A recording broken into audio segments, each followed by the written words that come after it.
Tom. What's up? Da-da-da-da. Well, I didn't know if you were coming, so I'd already put us live to at least let people know it was online. So Yeah, I'm not sure how long I can stay. Gotcha. I'm going to put the mute button on work tonight.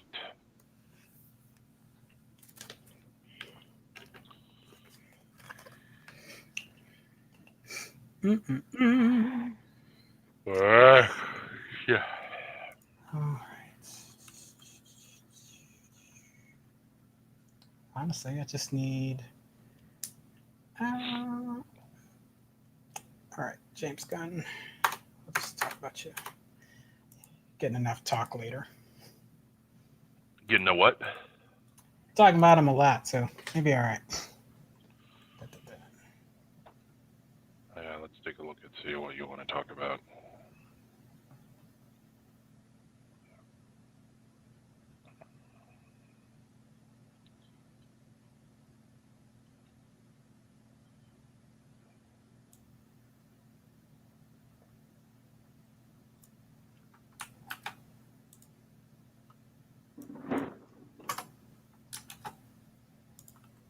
Cool.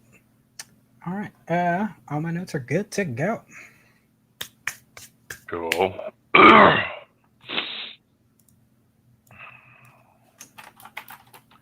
At any moment, if this, it's too much, let me know. Sinus infections, yay. What? I've never had those. See what you mean. Oh, Jungle Cruise came out. Crap. Did it? I didn't know. Honestly, that is way off my radar. I'm being a bit of an ass on that one because I just don't care. You don't care about The Rock? No, I love The Rock. Look, I love The Rock. Pound The Rock. What's up, fragilities? Fragilities? Would that be how I say it? Fragilities? Fragilities, I think, works. Yeah. Hey, you never know. They might come back and be like, I want it said this way. I'd be like, you know what? I feel you. Do what you need to do.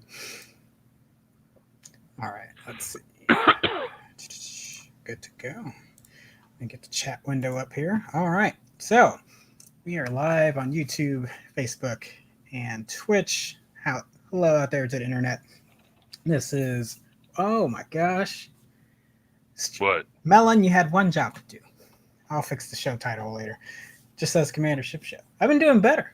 I've been posting Commander Shipp and Major Tom ever. I'm still down with just calling it the Ship Show. The Ship Show? Or the Total Ship Show. The Total Ship Show. That last one's not bad. Hot Ship Show? Nah, now you're losing it. Yeah, you had something, and then you had to go too far. That is my life. I'm gonna share real quick.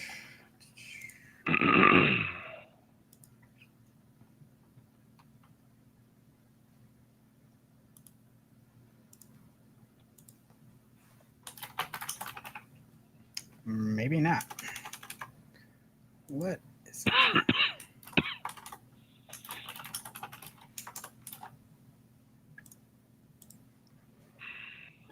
All right, and that's posted. Cool.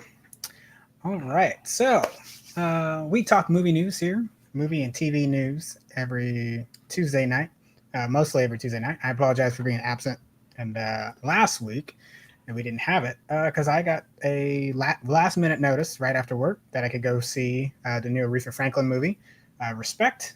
So hopefully I can get that review out before it comes out this weekend. If not, it'll come out along with people watching it. Rather enjoyed it though.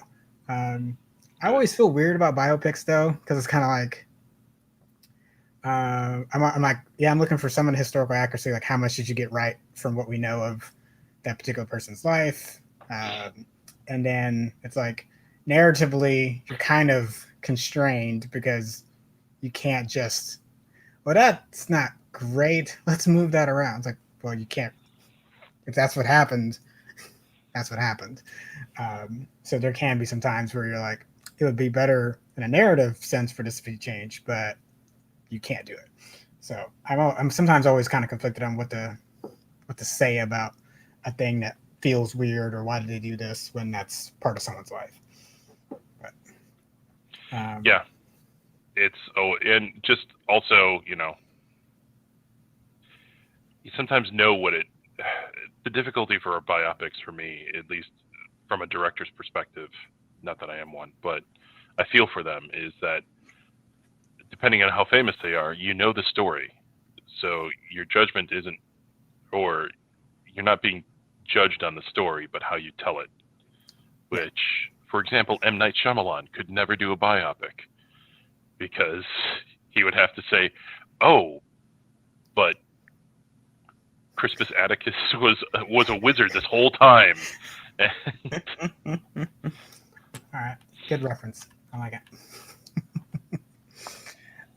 Yeah, but Jennifer Hudson did a fantastic job, I would say, just singing it, portraying it, and I'll talk about that more because we were here to talk. We're finally going to talk Superman Lois, although we'll see how long Tom lasts. So, actually, what we might do is knock out the quick hits.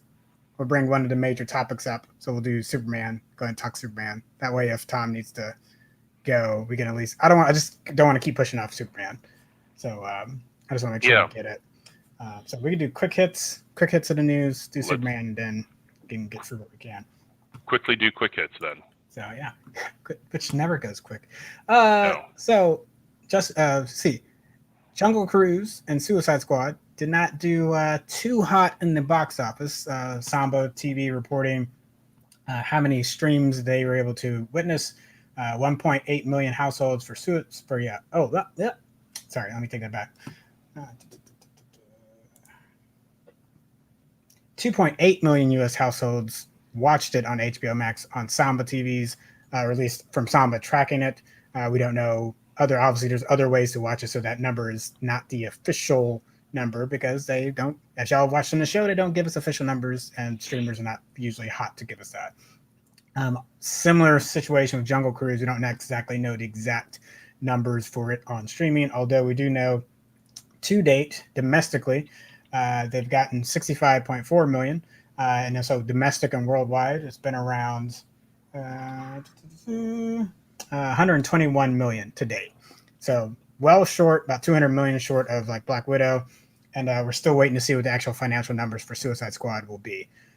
Suicide Squad did come out as the highest debuted R-rated movie across platforms, although we don't really know we do know that fell short of Mortal Kombat's debut on HBO Max. Whew, that hurts.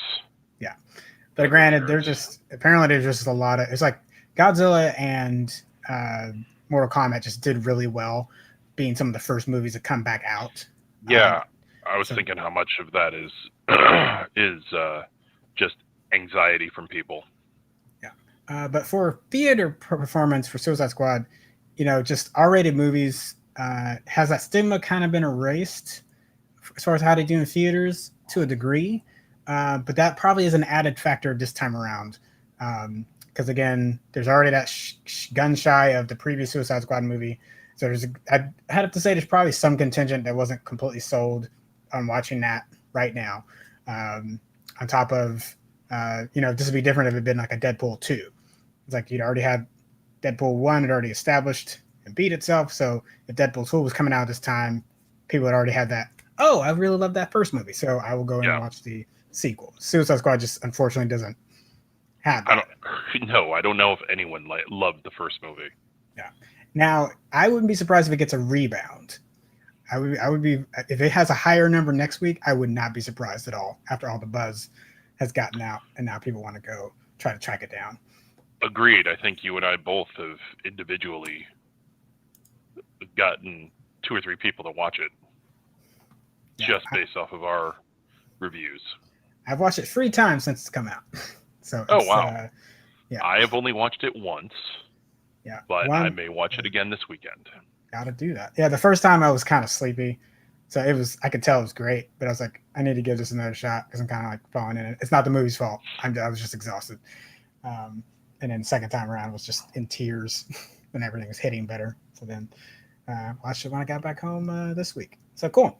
So that is the box office. Quick thing on Godzilla versus Kong. One, the theatrical window for it has come and gone.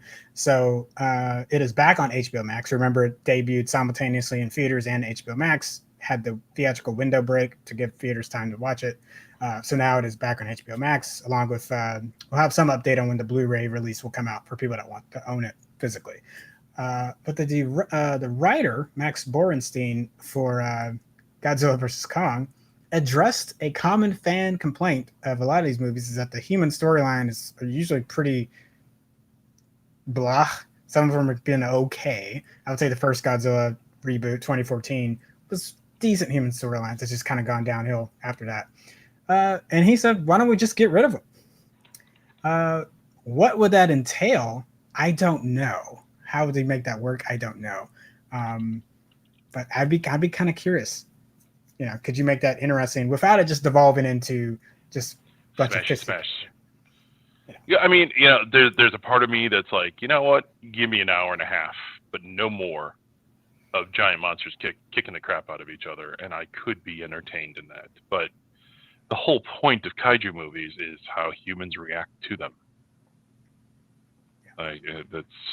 Yeah, I mean, the original Godzilla is the nuclear bomb, Japan having to deal with the fallout from that, literally, and then like processing that. So like, yeah, if you take the humans out, you know, but I don't know. So I mean, well, and also stakes are not there, right? Like, you know, you and I joked about them going on an island at the end of that movie, a la Rocky 3, to duke it out. But if they're on a deserted island fighting it out, you know, you might have some investment into whether King Kong or Godzilla wins, but in the end,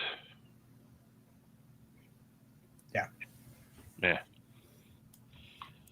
Things to consider. All right, and going into Buffy news, which is not something we normally get to say a lot. Sarah Michelle Gellar photoshopped herself into a cast reunion pic.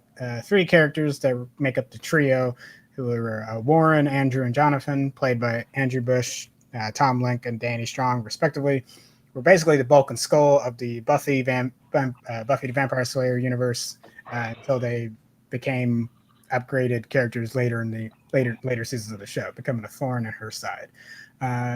So to continue to play that, first flipping around being a thorn in their side, she photoshopped herself into their little small meetup photo on Instagram, which was well received. Nice. Let's see. That is the wrong photo. I guess, all right. We'll keep it on the show. There we go. Well, okay. Excellent. All right. We'll switch to this photo. There should have been a photo of, it's actually not I put Nathan Fillion building in the, which is kind of a misnomer. That's not exactly what's happening. Basically, it's like an old parking lot is going to get raised to create a outdoor space, create a park in in the city of Edmonton, Alberta, Canada, which is where Nathan Fillion's hometown, so where he's from. And Warner Brothers and the rest of the Suicide Squad got a hold of it. There's a cool video on the Warner Brothers Twitter that you can go check out of them voicing their support for this petition to have it named in his honor, which is kind of cool seeing your castmates come together and support you, especially considering you didn't have a lot of runtime with them, which we'll get to later. Dun, dun, dun. Wait, did we just finish Quick Hits in less than 10 minutes? Yeah, we did. All right, every audience. It's never happened. And it will probably never happen again unless there's no news. No, I have a desire for us to talk Supes. So that's what it is. Yes. I don't want it put off any longer. All right. There we go. Oakley dokley. All right. So normally we'd be talking castings and announcements. We'll get to that later in the show. I might end up doing that solo. But we definitely want to talk Superman and Lois and give Tom a chance to speak on it because we've talked about before. I had watched the pilot loved the pilot, but had set the show aside for a moment because, like, one, it was coming out weekly, so it didn't have, surprisingly, like, unless I really get into the show, it's hard for me to follow stuff weekly. Me and Tom shoot this Fast and Furious two commentaries on that, and then he's like, and everything we were doing in between, it was like another Superman and Lois. Which, as I was struggling with Fast and Furious, that's a good ploy to get me to finish. Yes, I should be a drug dealer. It was a good palate cleanser.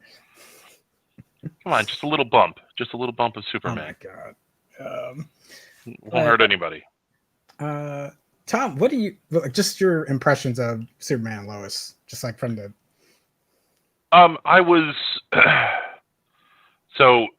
This is going to sound a little weird.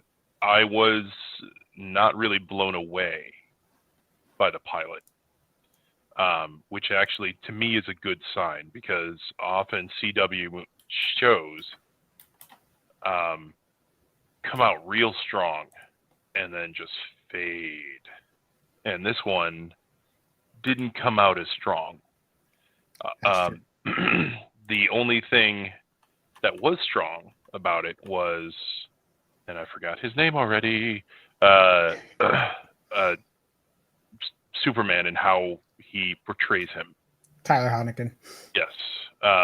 Or Hotch. We're just going to call him Ty. Ty. So, yeah, I thought that he was really one of the best representatives or representations of Superman that I've seen in a very long time, both from a writing perspective and an execution perspective. So kudos to the writing team as well. Yeah. Which we had reported on with Nadria Tucker like months ago. So I am still curious what happened, because I know we've gotten her side of it. Warner Brothers, or the CW side of it, was a little murky. So I am still aware of that as the show goes on. Like, I don't think it's a dark specter that hangs on it. The show's really done really well. For the POC characters that are in that, I don't feel like they're misrepresented. At least we get one in a major role. That's very important. That Yes. As we go along with the show, he's in a complicated situation. I'll just leave it at that for people that have not watched it. But it's good. So yeah, I don't know if it was. Yeah, again, I don't want to speak too much on what we don't know, but I would like it's just this weird thing that's like hung over it when it started. Now that I'm in it, I'm like, this is really good. Mm-hmm. I will say, in regards to representation, though, that Smallville might be the most diverse small Kansas town ever. Yeah, especially when you start getting the other folks working for Morgan Edge and stuff like that. You get to see more sides of the town. Or just looking around the high school. Very true. Yeah, so the football team, different people that are interacting with the Twins. Yeah. Mm-hmm. So some things that stand out. Lois is not just, and this is not a knock on Amy Adams, because I think Amy Adams, if she was given more to do in the movies, would knock it out of the park. A la go watch Arrival. She held that movie, so it's fine. She can do that. But if you don't give her anything to do, there's only so much. If anyone ever doubts Amy Adams' acting chops, just watch Talladega Nights. That's your pick? That's where you Yep. Yeah, I mean, think about that. Think about like all the serious stuff that she's done over the years, and everyone forgets that she owned that role in Talladega Nights. I mean, I guess fine, but Elizabeth Tulloch is really good. She acts it very well, but she has like her role in the town is important and is central to the plot. So it is not, I am in trouble all the time and Clark's trying to save me. It's like, my investigation is central to us being able to move the plot along and know what we need to do next. Right. Clark's obviously investigating some pieces of it, but she's the driving force on that. So he really doesn't know what to take out unless that's that groundwork laid by her, which I think is really, really good because it's a partnership. It's not just Superman and Lois happens to like having her name in the title. They're actually living up to the fact that she needs to be like a partner. in it, and I love that. Yeah, I do appreciate the fact that she helps propel the plot. She isn't a subplot or a side plot for Superman. Mm-hmm. And in some ways, she is more of his handler than anyone else. And I don't necessarily mean that in like, no, but I get, like, the typical modern day view of the husband-wife dynamic, where it's just like, oh, well, I've got to ask wife's permission if I can save Moscow from a nuclear bomb. It's more of, hey, I've been finding this thing. You need to pay attention to this. Yeah. And he listens, which is the other good thing. Also, the emotional labor. Sorry if I'm bouncing around a little bit. I know, you're good. The emotional labor that they show in that show is fantastic.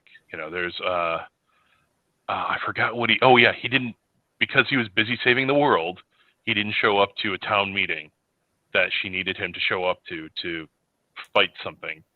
And she's like, nope, I get it, you're Superman. And he's like, no, I get it, you're still pissed. And I understand that, and I want to acknowledge it. And they have a conversation about it, which is kind of great. She gets to be frustrated. Yeah. And she gets to talk about the complicated nature of that and being like, I'm mad at you, and I know I shouldn't be, but I also like she's putting it out there. It's like, I get that you're Superman, but I really needed you here for this, like, and that's something we don't like. Okay, here's how it is. A lot of other shows would have just made that the tension, and especially if they didn't have their what's the word I'm looking for? If his identity was still secret. Like, they didn't able to use that as spotter to say, oh, well, but he can't really explain what's going on. So we would have gotten just her chewing into him, and then the audience just has to sit in that. Everybody feels terrible. And then a la Invincible, which I can get into a whole longer. And so the whole thing. Yes. And then they would have, Superman and Lois, the divorce arc for season 2. Yeah. Sorry, my monitor was going to try to cut itself off, and we do not need that in the middle of the show. Okay. All right. The kids almost drove me nuts. Yes. But one, I feel like when we get to season 2, they'd probably be more settled in. And I think pilot-wise, to your point, like the things that didn't blow me away in the pilot, the kids didn't blow me away in the pilot. But I got more endeared to them as it went along. And like the melodramatic pieces of Smallville, to the same thing I just said about Lois, they still have like impacts on the characters going forward in the show and in the plot to some degree, depending on when it is. Like the argument that happens after Morgan Edge later in the season and the town reacting to that, and the fallout from the people that supported him or didn't support him, like you see those repercussions that have been built up with, it's like, okay, these people know each other. This person tried to get this person a job. And then when it all just things start to fall out. But for me, again, I'm trying not to say too many. I really don't want to reveal plot points because there's some good little twists and changes in the show.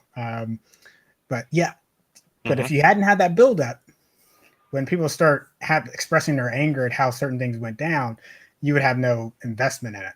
Like you'd be like, who is this random person that's getting mad at Lana Lang for this thing that she did? It's like, well, that's the same person she's been interacting with for episodes ago. So I'm like, sometimes it can be a little heavy-handed in spots, but I think it ultimately pays off, which I think is the thing that CW shows run into, is that they just drama, and I'm like, going back to the secret identity nonsense. It's like, yeah, but you got to give our character a break. Like you gotta let something resolve. You haven't built up to anything, or you built up and you didn't do anything with it. Yeah, you can't have Flash keep on screwing up the timeline so that he has to fix all the problems that he just fixed. Yeah. For season 3. Some things that stand out as well. I got a picture of Clark on here in his plaid. Feels very Smallville. Very Tom Welling. Yeah, a line that some things that have been said about him as he walked around the town, or like some nods to his history there are really important. But a line from the comics and I'm gonna bring up the classic Superman suit. So when I say classic, a lot of people probably thought somebody might follow me on social media where I was talking about the classic suit. It's like I'm not talking about the Reeves suit. I'm not talking. No, I'm talking about this one. This is OG. And he put this. It's a line from the comics that just like I almost forgot that it was a comic line when he says, "Thanks, my mom made it for me." And it's not just the comic nod; it's the Ty just delivers it so earnestly. I just believe I believe him. He's like, yeah. He's like, I believe that he's excited to say that my mom, my mom made this. This is great. Yes. And then the genuineness of his expression as Superman is it's something that I've missed. With all due respect to Henry Cavill, he was written and directed to be, broody and insufferable. But this guy is like, he's genuinely well balanced. I mean, he feels the weight of the world on his shoulders, but also he's constantly he's choosing to look for the good in people. And they do the work to show that, which is something that most people who try and do Superman get woefully wrong. And you know what's funny, now that we brought up Snyder and Cavill a little bit, is there is a dark Superman story arc in this. Oh yeah, and it's done way better. We're seeing different particularly the U.S. government, and how they have responded to Superman. Everything is not honky dory in this show.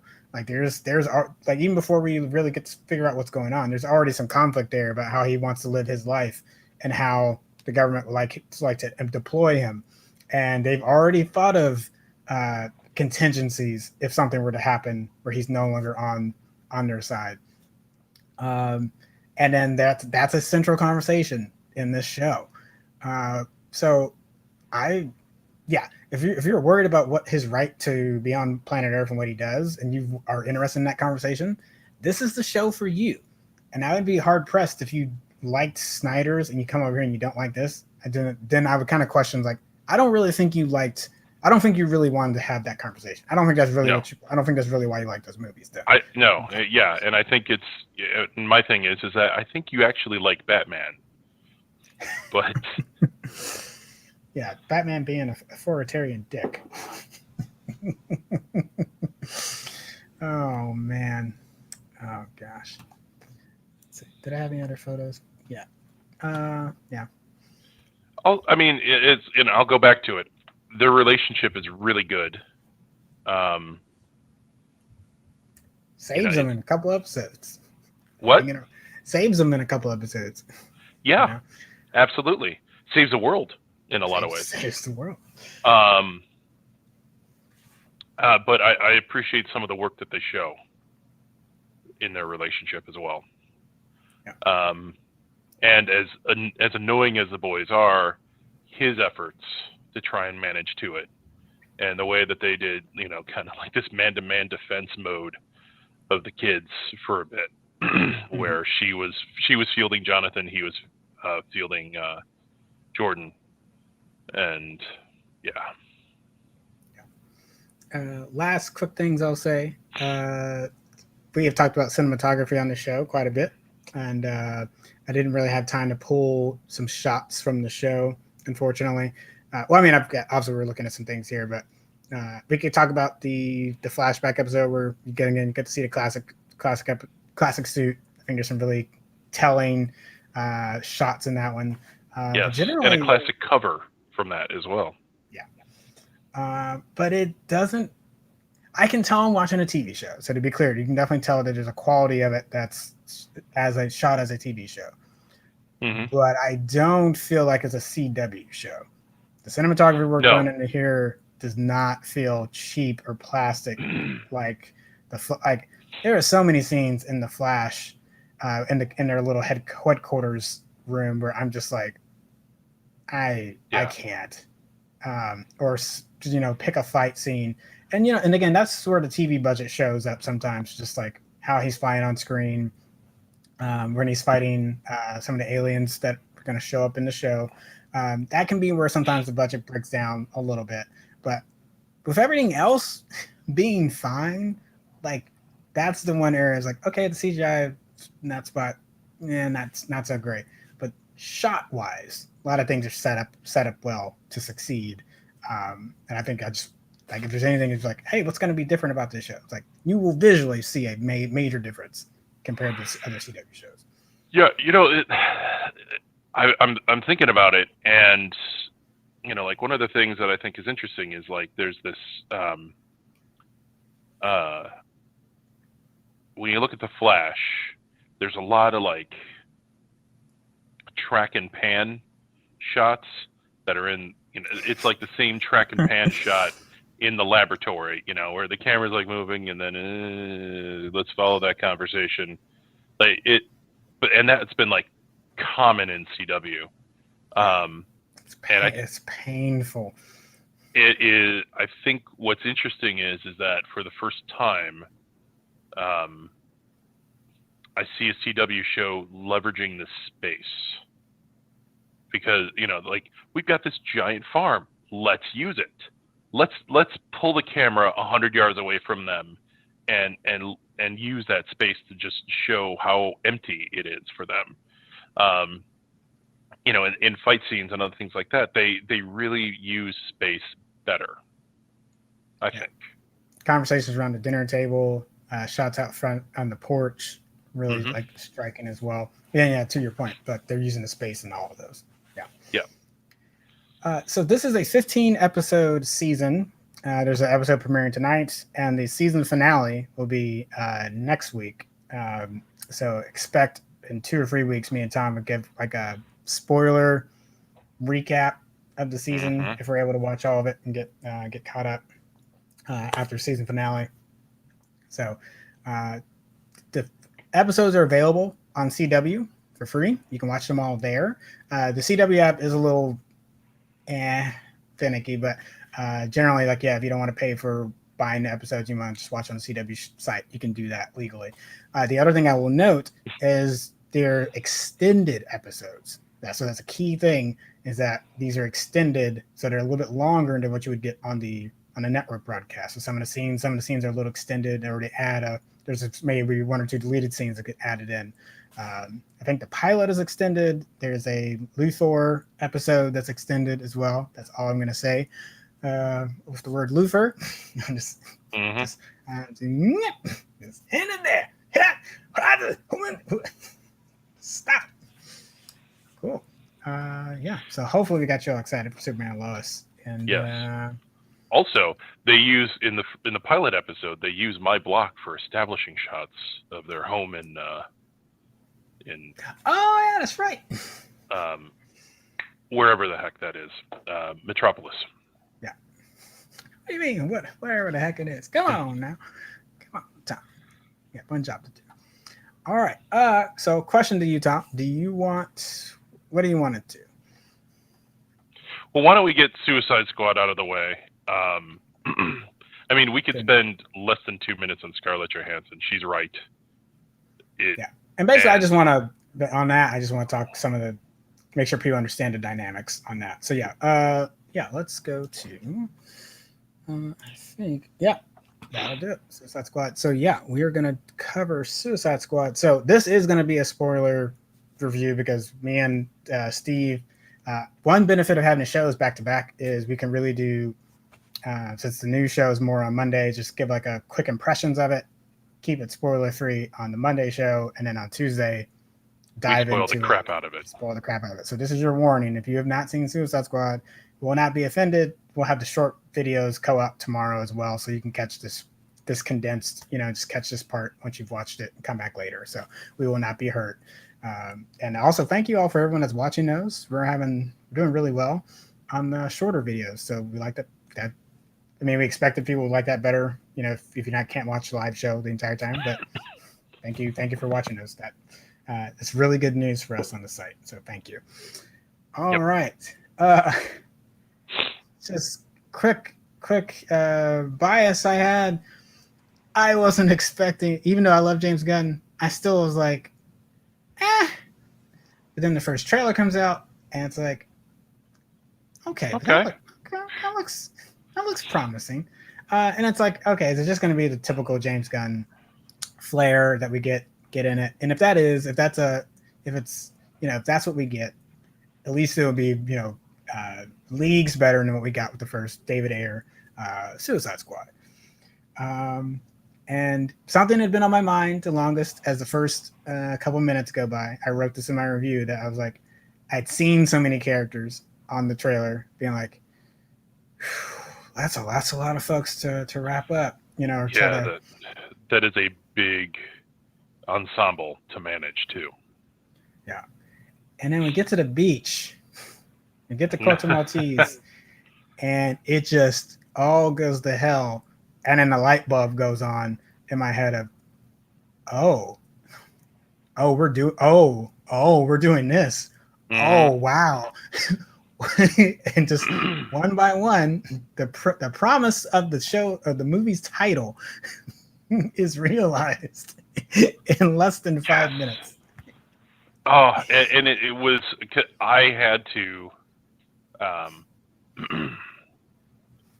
IMDb furiously the first 10 minutes too, because I wasn't like, is that really Nathan Fillion?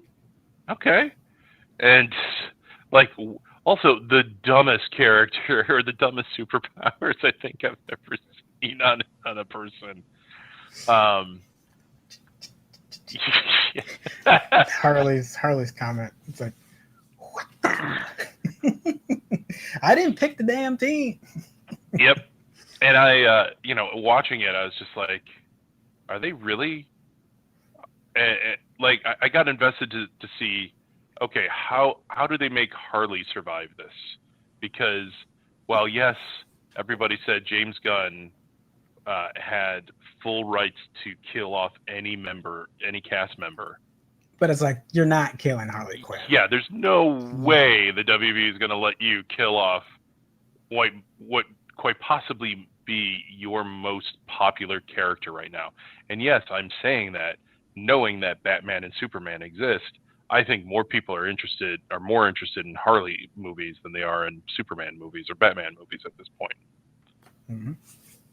So, and I was very happy that Joel survived as well. Well, at least survived the beach. Yes. Though actually, I was surprised that there was no Kara Evangeline. Or did she die in that? No, she lived. But I don't remember what happened to her powers. So I don't remember, did she survive and the powers were, like, the actual enchantress as the spirit was gone or not? So that's a good question. But yeah, if her powers are gone, it makes sense why she's not. But at least like a phone call or some acknowledgement that she still exists. And, and also I would have loved to have had a conversation about what his driver is now. That she's no longer under the thumb of Waller. Well, you know what? I think that's what explains why he did what he did to hard drive. Yeah. Yeah. Because that's no longer. Yeah, the motivation's not the same anymore. And he's been burned. This is like he's basically burned in the first movie, and now he actually knows it. Like he could maybe rationalize himself out of it. The first movie, being like, well, Waller had to do what she had to do, but you can't do that here. It's like once the gears start to click of like, oh, you use this as bait. Okay. And then when he's having the realization there in the Starro lab about what happened there and that it's the US's fault that it's even there. Yeah, I think that was the whatever Fred was left, it snapped at that moment. He's like, nope, I can't anymore. Nope. Yeah, it's just style, pace, really, really well. Oh. You got the pieces of information when you needed them, right? So after the beach, you immediately, not that I expected them to do anything else, but like immediately after the beach, you get the okay, here's the other information that you need to know. We shocked you with that beach, so now here's what's going on. I'm so glad that they did that instead of like have, because you know that another director would have chosen like a good half hour of torture porn on Harley before they go, oh, by the way, there's another Suicide Squad. Yeah. And then like you could also like kind of piece that out because you're like just people I haven't seen, so you're like eventually like where are they at? But also it's like yes, as a narrative decision, like let's get this done sooner rather than later, and just like, get them in there so you know what the actual thrust of the movie is going to be, because we kind of give you a fake one to sell you on the stakes, which I think is effective later in the movie. It's like because I know again. I think we're both agreed on Harley, but if like I legit was like, oh man, it's like I don't think they're gonna kill Harley, but anyone else is truly. I feel like anyone else is truly expendable in this movie, and that ended up being a correct statement as we get later on. So I want to talk about So apparently I caused some controversy earlier or this weekend. Oh Lord! And go ahead, bring it up. So no, I'm not going to bring that up necessarily, but one of the reasons why I think that this may be the best comic adaptation movie I've seen that I can recall is the balance between storytelling, character development, and cinematography. So like to give you some examples, like as much as I pan on him, Snyder has gorgeous cinematography, but he doesn't know how to tell a story to save his life, and his characters are all like, I'm a man.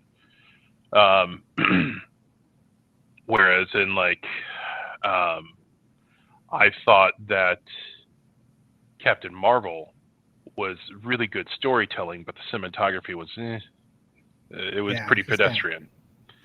It's got this, it's like in that Thor Dark World category, usual Marvel paintbrush of issues. So it's like there's a lot of other great things going on with it, but cinematography ain't one of them. Yes. So like that's where I'm sitting at, because like there were moments where like in particular, and granted, I may have been on a mind-altering substance, but there's that scene where Idris is walking away and it whites out, and then it whites out again, and and then it fades back in, and he's walking towards the camera, and I screamed out loud, "What the F is that doing in this movie? That is too damn gorgeous." There were so many moments that I thought were such amazing decisions as far as the cinematography, like the integrations with the titles into the scenes. Everybody's done it, or a lot of people have done it, but this seemed to fit really well into it. Like, and that's go ahead. So that can be kind of considered like a postmodernism in films. So like the simple black white text you see in the Clerks movies and the Pulp Fiction, sometimes people consider that as some people consider that like a callback to classic Hollywood cards that we had well before you had audio. But a lot of people have noted like that was the springboard to some of the things we get in later movies and shows. So let's take the Watchmen show, for example. The episode title, like the feats of Comanche skills. Actually, I think I might have pulled. Let's see if I pulled some examples. Oh, there it is. Yeah, and then like dropping the way they would drop text into the scene is different than it just like the audience perceived it, or like the actual Tulsa 1921 being in the scene. A god walks into a bar. Normally the things have been physical, but there's a little nod to Dr. Manhattan being able to phase through things. So he phases through the title if you go back and watch that episode. So you'll see things like that.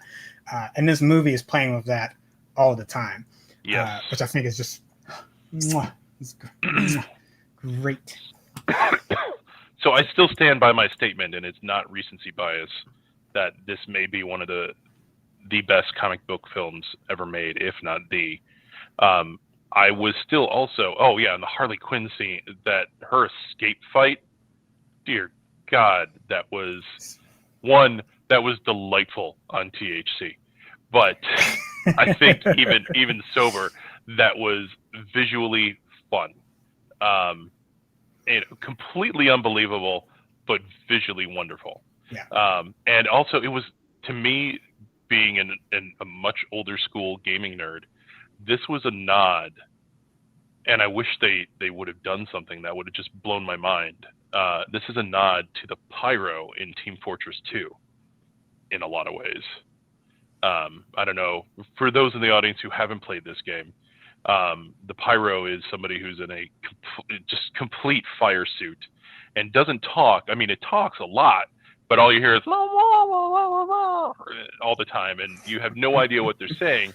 And then you start, as the game was developed, they're like, oh yeah, so let's show you the world through the pyro's eyes, and instead of a flamethrower burning somebody to death, it's shooting bubbles and flowers on somebody as they go, sparkle away out of existence.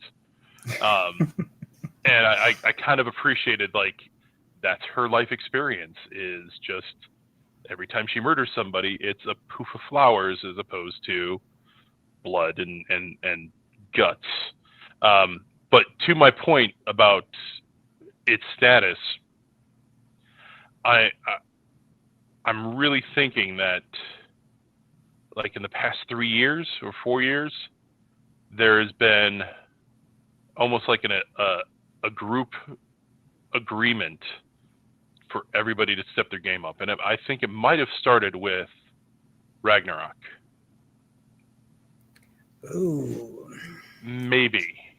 Just there was a shift in storytelling. It also could be Winter Soldier. No, well, okay, hold on. But it's a different type of storytelling. Because there's different shifts. Yeah. So there's like Dark Knight was the thing that legitimized the seriousness of comic book movies. That, like, you can take these seriously, we can give them awards. But it's also tied, unfortunately, to like 9/11, the surveillance state, and different things like that. So as much as it's a legitimizing of the art form for comic book adaptations, it's also tied to that. So it's always going to be limited in, like, is it bringing about some of the authoritarian things that Batman would love to indulge in? Yes, but there's also going to be some comic book disconnect there. That it just doesn't. As much as I love the movie and I think it's amazing, but when we call it, if we're going to call it the best comic book movie, I'm actually okay with other things usurping it just because of that operative word, comic book. How well does it adapt comic book ideas and themes onto the big screen? Which I don't know that when you look back on Dark Knight, I don't know if it's actually doing that as well as we think it does, despite how great it is. So then, to your point about, like, you've got, like, the Iron Mans of the world that just, like, launches the universe. You're talking about Winter Soldier, which is like, we can balance bringing a genre into this and not disrupt it. And it honestly makes a lot of sense here. It makes sense to bring a spy thriller feel into this, because this is the espionage piece that he's in right now. And this is how the world works in this time frame for Steve Rogers. I almost wonder if movies like The Suicide Squad, I would throw Deadpool in particular, these two are almost like a repudiation on how tightly managed the Marvel movies are. Yes. So I wonder if that's what and I'm not, maybe it's Deadpool. We could talk about that, but I wonder if that's what this shift is not just the stepping up, because it's like they're making money and they're successful, but, like, are these two in particular? And then because you started with Ragnarok. You started with Ragnarok, right? Yeah, I think that Ragnarok, actually, maybe even Guardians of the Galaxy might have been, because that was to me, that was a visual departure as well. That's true. But I chalk a lot of that up to it being a space-focused movie more so than Earth-focused. Yeah. I think that's part of the reason. Uh, some folks on Twitter, and I've seen this on our social media accounts too, are crediting the shift to Kathy Yan and the director for Birds of Prey. And I'm like, I don't. I think it goes deeper, but Kathy Yan did an excellent job with that. Now, I think what I can agree is that if you're talking about DC starting to move past Snyder and also past DC's happy phase, because right there's DC trying to move past Snyder, and then they create Aquaman and Shazam, which I don't think are. We've talked about it, like Aquaman, better than we thought it would, but still not really great. Shazam, on the other hand, like solid, like if delightful. That was delightful. So it kind of moves. It's like kind of a repudiation of that dark Snyder, the Snyder pieces of it. So it's kind of moving past that. And then if we want to say like Birds of Prey is now refining that, and/or has like, okay, but we can still do more than just be happy. Then I would agree with that. But I can't give it like genre tonal shift because I don't get that. No. And people are even saying that Gunn just picking up what Yan started with, and I'm like, okay, but now you're discounting what he's done. You're discounting what he's done with Guardians. You're discounting the movie Super. I don't know. So it's hard because I want Kathy to get her flowers because not enough people saw Birds of Prey because it happened right before the pandemic, and just got go see Birds of Prey. So that's hard. So I want to be clear to like, I'm not trying to shit on Kathy. I think she did an amazing job. I think more people should see it, and I want her to get her flowers. But give the flowers the right way. Like saying that, I don't like it's her Harley Quinn that's in this movie for sure. Mm-hmm. Like it is the Harley after the end of Birds of Prey that is in this movie. Yep, absolutely. But I think that to the point is. Directors and maybe producers are yes-anding a lot. So like Guardians was just like, hey, what if comic book movies were lighthearted? And then Ant-Man said yes and then Guardians of the Galaxy said, or Harley and Birds of Prey was like yes and like each of these movies has been I see what you did, I like it, I'm gonna build off of it, which is one like Black Widow is a yes and to Winter Soldier, and I think that like I thought the cinematography in Black Widow was pretty good. I don't think it was as good as this. Not actually, quite far from that. I won't say that's too harsh, but you get where I'm coming. It was better than a typical Marvel movie, and they were able to also feed off. I also would say they fed off of elements from Winter Soldier and Civil War, just like how the text, because they kept that like Cleveland and like Brooklyn text that came over the screen. Yeah, that stark. This is where you're at. Some people don't like it, but I kind of thought it was different. Hey, you tried something. I'm glad you're trying something, rather than. So, like, I expect to see, or I should say, audience expect to see me say, this is now the best, more and more often, because I think that, as much as James Gunn has done with making comic movies, as much as Scorsese has crapped on comic movies and yada, yada, yada, I think that people are seeing these as legitimate opportunities to really flex yourself as a director and a cinematographer. Yeah. Folks have seen me kind of rifle through some of the photos, so I'll go through these real quick. Though.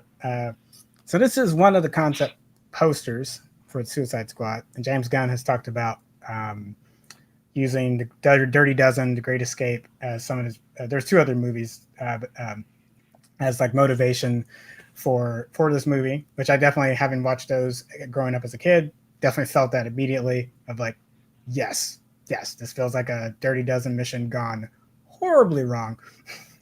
Or like if you remember how The Great Escape ends, so many of them do not actually end up, or they get across the fence, but then subsequently recaptured and different things. Like the plan does not go according to plan. It's definitely felt like that. I titled my review An Ingloriously Bloody Romp because I joked with my friend Kyle, who's on Red Shirt Rejects, that as much as I love Inglourious Bastards, this is a movie. This is a movie that actually gives you the Inglourious Bastards, the actual movie that you thought you were going to get when you walked into that movie. Again, it's not a knock on that one, but when you say this is a ragtag crew that's going to do, like, we actually got the ragtag crew in this one.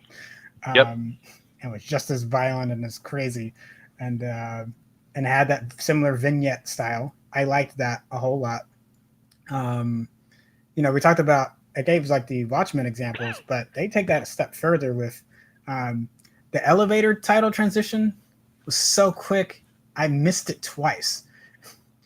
It's the Dirty Little Secrets. And I missed it twice until my third watch. I guess maybe my eye had been off screen each time it happened, and by the third time I saw it, like, oh, that's perfect. So just love, again. I know it's weird to talk about title transitions, but when they're that good, like the Jotunheim one, the second Jotunheim one, not Operation Jotunheim, but that turned into Operation Harley. But the one that's got the like. When it tilts pieces, up. It's the junk on the roof. And then as you move out, the perspective changes, so the words are no longer there. Like, wonderful. Yeah. Wonderful. So I'm looking forward to James Gunn doing a true focused heist movie a la Ocean's 11. Yeah. Like, and actually now that I say that out loud, there is quite a flavor of Soderbergh in what he's doing. Yeah. Yeah, I can see that. What's it? Lucky. What? Recently he did Lucky Logan, and then there's a Don Cheadle one. He just did with Benicio del Toro. That's really good. It just came on HBO Max actually, like a couple weeks ago. That's all. Yeah. So it's Soderbergh getting back to classic. Because that's his roots. Like, I need to throw a bunch of characters together, doing something heist-ish. It's not always heist. It's not always a heist, but it's always going to be heist-ish, even if it's not quite Oceans. So there's two recent movies. Yeah, I definitely agree. I can see a dash of that in here. I guess I'll talk performances real quick. We said Harley came from just definitely straight out of Birds of Prey. I think she did solid, being on her own for a bit and then getting reintegrated to the group later on in the movie, which is a hard thing to do. So kudos there. Idris Elba, not replacing Will Smith, but just comes in and does his own character. And Gunn was very adamant. I'm not asking you to replace Smith. I just want you to, like, I want you specifically. I want you to do this thing. And they both resonated well with that. And I think it shows on screen.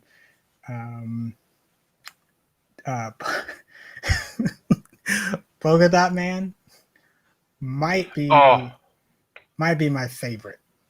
Yeah, he is quite possibly the best debut I've seen in a while, other than Zazie Beetz as Domino. Domino. Look, that's not a power. Yes, it is. Let's agree to disagree. Polka Dots is a power, and he really does. He really does shoot polka dots at people. It just the way that they handled him, and the continuous callbacks throughout the movie of his mom. Oh my God, that's your mom. It's so good.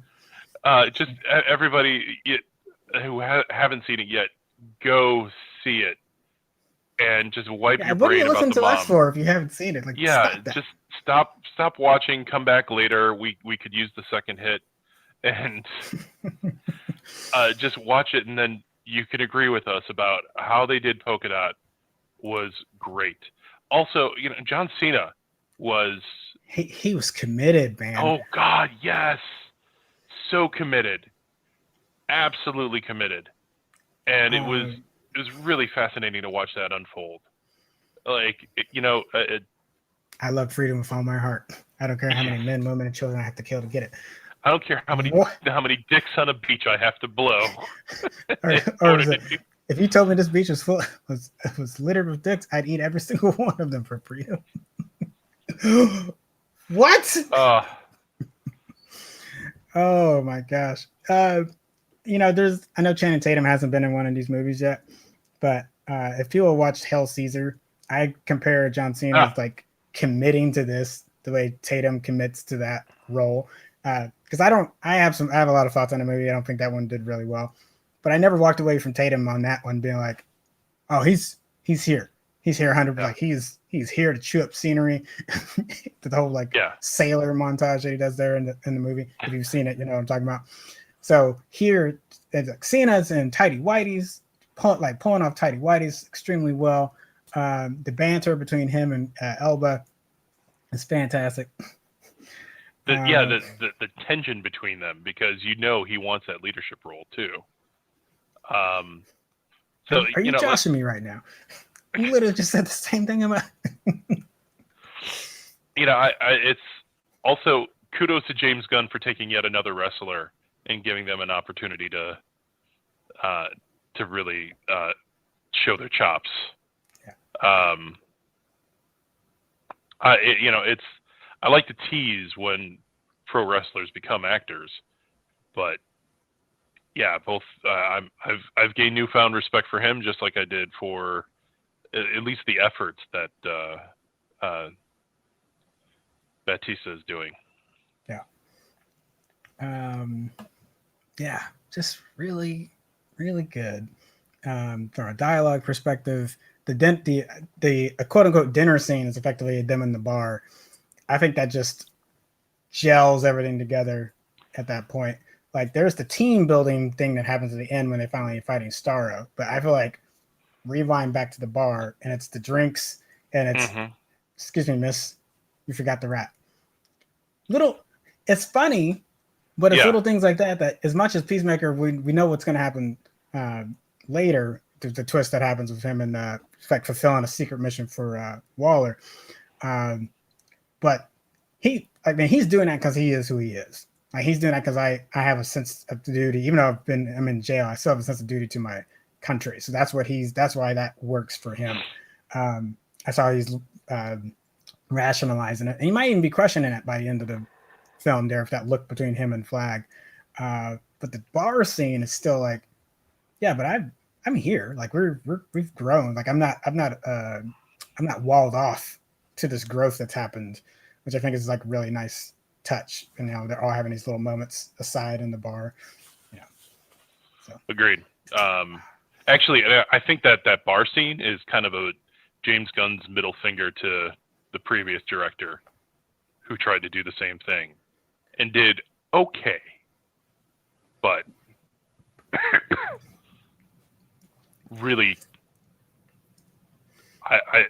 it was so much better.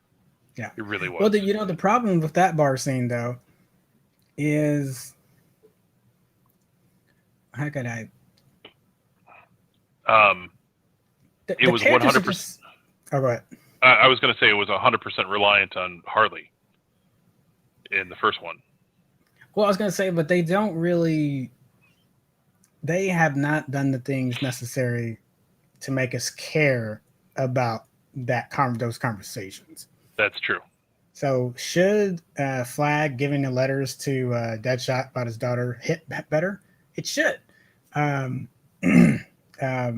I still haven't. Those are the threads they're trying to drop about like, hey, when it really counts, you're not going to be the one to step up and do it. Him and Flag are having that back and forth. And I get what they were trying to do. It just doesn't land well. But then you have these other pieces that need to also interact in that bar that just are flat. So Killer Croc, what he says, I don't remember what he says. Doesn't matter. It's not impactful. Yeah. Boomerang flies off at the last minute to do whatever he wants. If you wanted that to be impactful, you need to do more than that, because he's out and gone. He's been gone most of the movie anyway. He's kind of in and out, so it didn't really matter. And like you said, Harley is central as far as like pouring the drinks and saying different things, but name a moment she actually has of anybody in that bar scene aside from Killer Croc. Mm-hmm. And it just isn't there. And Harley's not even in this bar scene. Her moment's going to come later when they're trying to rescue her. Well, not just when they're trying to rescue her, but man, that whole thing about my red flags. I made a promise to myself. I was worried also because that scene, I was like, you did not just put her on a fetch quest with some dude and got the one of the few women leads doing like. I was about to be upset and be like, I hate this, until that Yeah, moment of like, yeah, it made at least made sense of like, like when he says like the Harlequin is an inspiration to the rest of the world of fighting Western American oppression. I think that line really hit with her, along with other things that he ended up saying. So like, I think that's the reason why she at least entertained it until the red flag, like, killing, kill. Ooh. You know, so I would consider this because I want to get out of the Suicide Squad. I want to get out of this. This long. I robbed the bank and got caught again. So I was like, I really have no allegiance to. It's like, but I can't. I can't do that. I was so happy with how this came out because I was 100% sure that that whole montage of her and him, like, you know, in this romantic moment was actually her being tortured. And that was where her brain went. And I'm so glad it didn't go that route. Yeah. Oh, let's see. All right. Any other big thoughts? I thought it was interesting how comical the kaiju was to me. Yeah. I mean, I Like, think it needed to be ridiculous. yeah, that you could tell that was an absolute choice. Just the motion, the color choices. I mean, the color choices are comic canon, but yeah, it's just this floppy thing. Even though it is like one of the oldest and smartest brains in the galaxy. Yeah, I think it's a little bit like when Christian Bale was talking about, I can't take myself seriously unless I put on a voice for this. Yeah. So I wonder if Gunn was like, Starro, I think is an amazing villain to throw out there, but in order for me to take this seriously, I gotta at least poke at it just a bit. Yeah. So, but he wasn't really poking at it with jokes. Like, yeah, there's the starfish butthole joke earlier in the movie, but when you actually get Starro on screen, it's not really a joke about. Look at how dumb that. Like, they're not making that. The audience can kind of infer that on their own based on how it's moving. To your point, like it looks like it's crazy as it's moving. So I think that's a good way to like. You got to respect the danger this thing represents, but just its appearance on the screen is enough for you to have at least a little bit of a chuckle or kind of being like, that is insane. Mm-hmm. That is wow. That's happening right now. That is what we're. Yeah. Absolutely. Like, and I wish there was a little bit more of like, and maybe I'm missing it, but like, what the hell is going on from the people that are in the movie that haven't been taken over by Starro? Just like, what is that? Yeah, because we get one scene when it finally busts out, because there's that couple on the roof, and they actually say that exactly. WTF is that? Which is the right response. Yeah. That's your mom. To your point about it being the best, or maybe the best, I want to give it some time. I gave Spider-Man Into the Spider-Verse some time before I put it in that category, but I felt that way from the first time that I watched it. So I think that's the movie for me that I'd have to see. Do I think this usurps what that movie did? Because they have some similar traits, with the exception of a hero story happening, right? Because this is people dealing with whether they want to do the right thing when the opportunity is presented to them. It's not trying to make them necessarily better throughout the entire. Like, they are who they are. You see the team grow close, and that helps them as a group decide to do this right thing, and this one singular moment. Cool. Into the Spider-Verse is taking a hero story and putting it through the lens of other people that have already achieved that, and showing how hard it is for them to basically relate with Miles through that movie, because he's the confidence that he had there, having been superheroes for a bit, it's just not. He doesn't have that, and he's thrust into a very hard situation very quickly. Of like, hey, this is a multiverse problem. It's not just saving Brooklyn Visions Academy. Like, this sucks. Yep. And they can't stay and help you, because if they do, they are literally going to be ripped apart by their atoms. And then similar ensemble wise. You've got to be able to get this ensemble to really quickly work together. So I think Spider-Verse does a good job just picking Peter B and Gwen. You got the other three, but it's like really it's going to be this trio that we focus on the most here. So this movie kind of does the similar thing of there's the squad and then there's the B squad that gets eliminated. So I want to. That's what I want to think on a little bit more. Do I feel like Suicide Squad for me beats Into the Spider-Verse, which I've kind of placed it at my number one. And people balk at that because it's animated. I'm like, sorry, it got a theatrical release. This is not something that got pushed to HBO Max or on DC Universe or anything like that. It's got a full theatrical release. And I think hits a lot of check boxes. So, yeah. Yep. Give me some time. Give me some time. I will give you some time. Because I can't really pick. The other thing too is like, can I pick at anything in this movie? And if the worst I got is like maybe I wanted to see Harley interact with the team more. Like, I mean, but even then, it's like I don't know if I would take that over what they did to set up this instance in this universe. So, yes. Yeah. Yeah. I'll try. I'll try to poke a hole in it, just like I was trying to poke holes in the Spider-Man. I'll try, but I won't try too hard. Nope. So and James, I know you're sick of superhero movies, but I think you should maybe stick around and do what you want to do with them instead. I mean, because he got free reign. He had to fight. He still had to fight for it a bit because even Warner Bros. Was still like, I don't know, because they didn't want Elba. They didn't want to let him kill who he wanted to kill. He was very insistent on John Ostrander's original run of Suicide Squad of being like, this is what I'm going to pull from. Like, this is what I'm going to use. Yeah. And I love the cameos from people in his life as well. Mary Poppins. And his brother. Oh my gosh, I've never seen his brother play that role before. And that was great. No one checked if Weasel could swim? Or even a calendar man there for a brief second. Mm-hmm. And Palm Clementoff, which, yeah, Gunn said he was surprised people didn't recognize her. I'm like, yeah, because she's usually under a pound of makeup. It's got antennas. Excuse me for not recognizing black and red hair dancing on stage. Like, I barely recognized her when she was in Westworld this past the season 3. Definitely could slip under the radar. So go see it, everybody.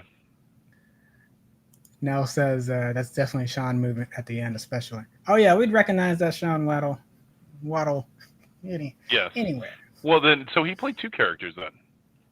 Yeah, Calendar Man and Weasel. Yeah. And to your point about Michael Rooker as a Savant, I think that's the thing that sells that scene even really well, is because if you had never watched the first movie and you didn't know anything else was going to happen, what does him being there communicate? It's like you feel like, okay, but we saw this guy's power. He hit some walls and took out the bird. So you start formulating like, is he the kind of the ace in the hole? Is he going to be the one that gets them out of this? Is that what Waller was banking on? Because Waller seemed very intent on how she was building the team. So even if you didn't know who Waller was, it seemed like, but surely she's got a plan, putting this together. And then he freaks out, understandably. Because the wrong gal.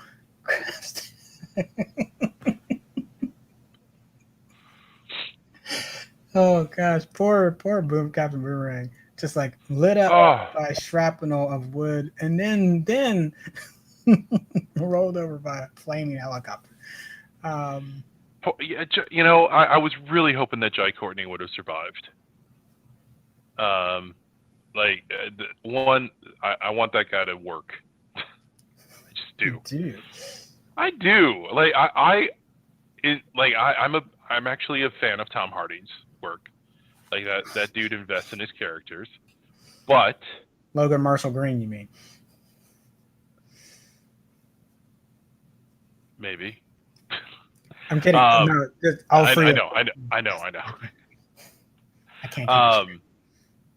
But like, I've been a fan of that dude since Spartacus, and I would like to see him do more work. I think that there's opportunities for him. Even like is he going to win an Oscar? Never. But you know who else hasn't? Leonardo. So, or did DiCaprio win an Oscar? He got it for Departed. I mean, no, not Departed. No, Sorry. he didn't. No, The Revenant. The Revenant. Did he? Yeah. Oh man, that joke just. Yeah, I'm died. like, what are you talking about?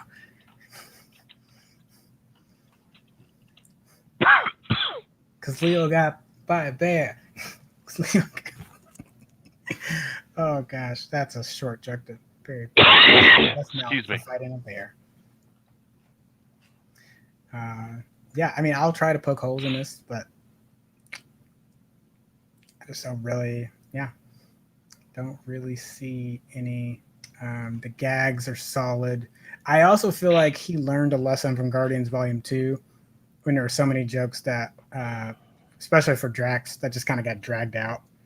And in this one, it was like the right amount, like everything was set up well.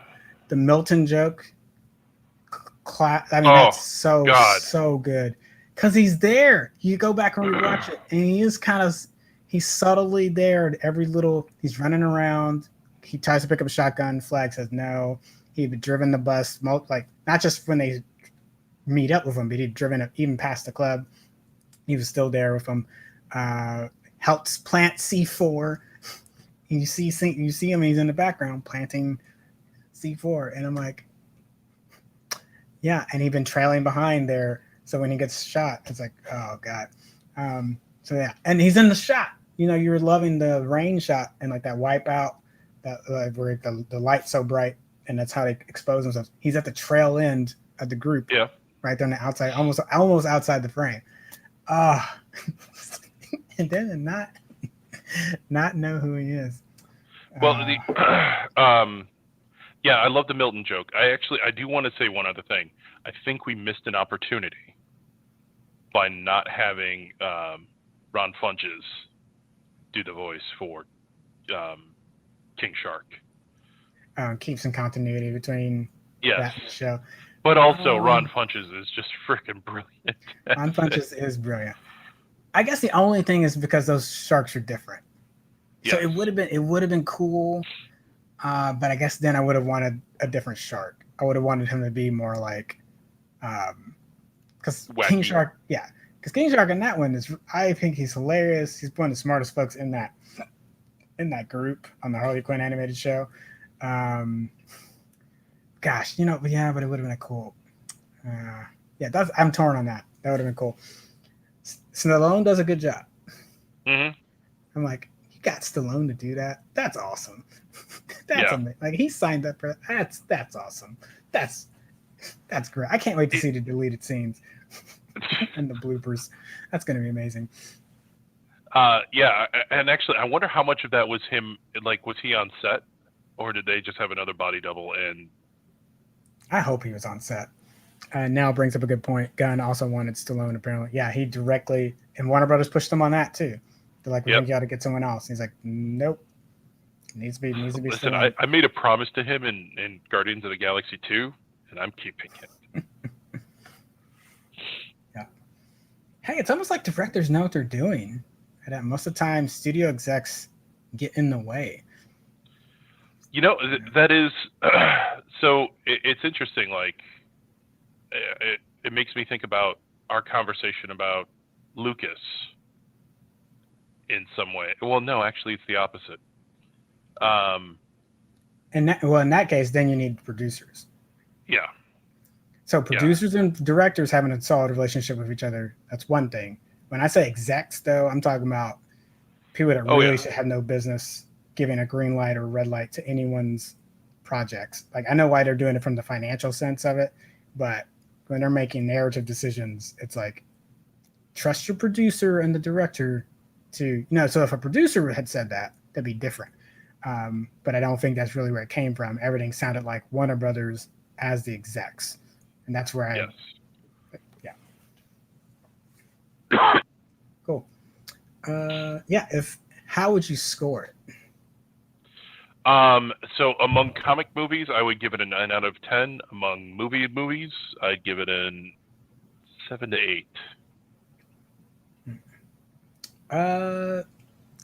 I don't normally score things this high, and I'm not gonna put any comic book caveat with it. I would feel really comfortable giving this a 9.59. And I flirted with giving it a 10. I just want to give it more time. It's hard for me to just give that 10 right now because I'm being honest. Like I don't really have any. What am I gonna like? What's the problems with it? There's things we could have wanted more of. Yeah, and but, like, sorry, I'm kind of like Russia when it comes in the Olympics when it comes to judging things, maybe. But like, to me, a 9 is a 10 with room for improvement in the future. Like to me, there is no such thing as a 10 movie for me. What? Yes, the 9 is a 10 as opposed to 11. Oh no! Being louder. Stop that! No. What movies would I give a 10? The first 3 Toy Story movies. Hell, I'd probably give Toy Story 4 a 10 as well. I just have to go back and rewatch it and think about it. Dark Knight is close. I mean, but if I think about it, I'd probably do that as well. So, I mean, because those are movies where it's like, I guess I understand what you're saying, but when I think about a 10, it is, there's like, it's watertight. There's no holes for me to pick on it. I can't really I try to keep what it does for a genre out of it. Try to like set that aside.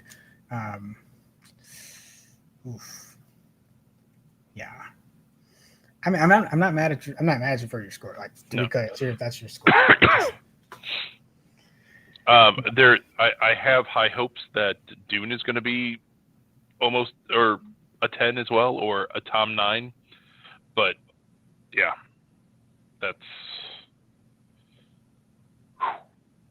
I'm hoping to see more. Like during this pandemic, all the directors, cinematographers, and producers have had a lot of time to think, and I hope that this gives them space. That time to think has given them the opportunity to start really making and producing fantastic films. Yeah. Not to say that they weren't trying before, but like now that everybody's had a moment to pause with things, yeah.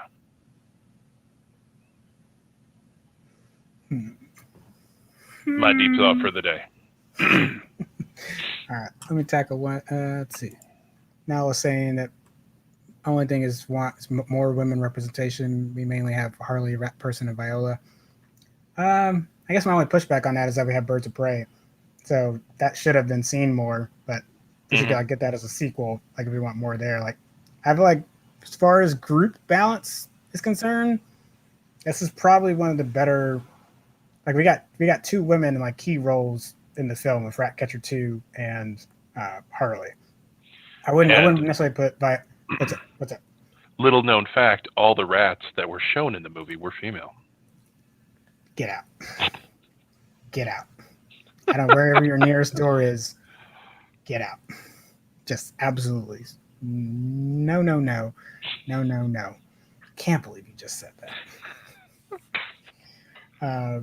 I blame Barton with all of his incel videos and such lately. Because we get Idris as the squad lead. I can't remember David Damalchian. Can't remember. I don't know. The crew is pretty diverse. I was gonna say if there's anything we don't have, it's probably LGBTQ representation. Which, if Birds of Prey goes Harley and Poison Ivy, then we'll get there. Which, come on, give me that. Honestly, this movie is an excellent segue for that. In that, I just killed my last boyfriend, so I figured why not try women? Yeah. It's what we've all been waiting for. Mm-hmm. Come on, Warner Brothers. This is not a hard sell. We will watch that in a heartbeat. By the way, I've been noticing and loving your T-shirt. Thank you. Oh yes. Yep. That exactly less than 1% of the internet will get. Yes, and also that it was my dumb idea. Love it.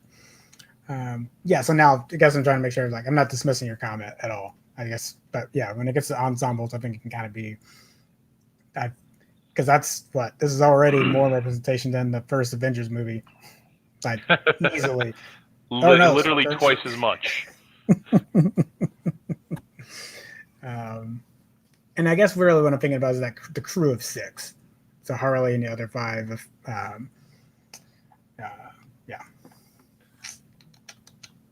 Yeah. Now, if we didn't have Ratcatcher, that would be bad because Harley would be there, but she'd also be by herself for most of the movie, so you don't really get that interaction. And it would have turned into a bunch of guys rescuing Harley.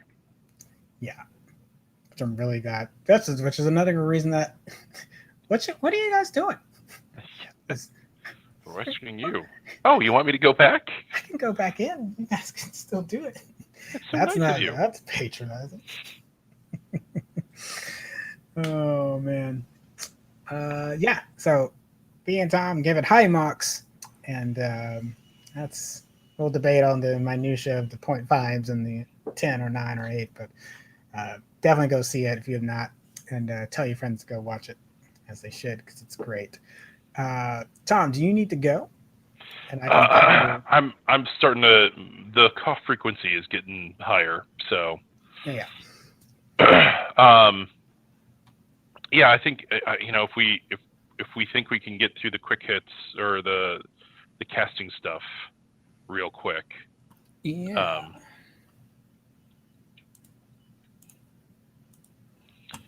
Hey, we did it once. Yes. Dun, dun, dun, dun, dun, dun, dun.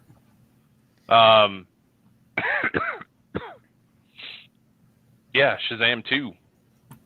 Yeah, Shazam Blizzard Shazam has been seen on set with Jimon Henso, with Grace Fulton riding fake horses with Javon Amon and Ian Chan, some of the other Shazam family members. And when I say fake, if you get to join the Twitter, I'll put my mouse over it. Where's the horse's head? Where? Look at it. If you see the other photos on Twitter, where is it? I'm assuming they're going to CGI that in later. They were all used for The Godfather, and they don't have any more. The second piece is little Freddy. Freddy's kissing old Rachel Zegler. But we still don't know what Rachel Zegler's role is. If you don't know who she is, she's playing Maria in the upcoming West Side Story, which I have a lot of thoughts about, but we don't have time for that. But yeah, so maybe there's going to have a budding relationship here with maybe another Shazam member that's not in the adopted family, but it's another character that gets the powers of Shazam. Because I hope she's a villain. Oh, well, no, but maybe you think they're working with Helen Mirren's character. Maybe, yeah. And maybe an introduction. She plays a part in the introduction of Black Adam.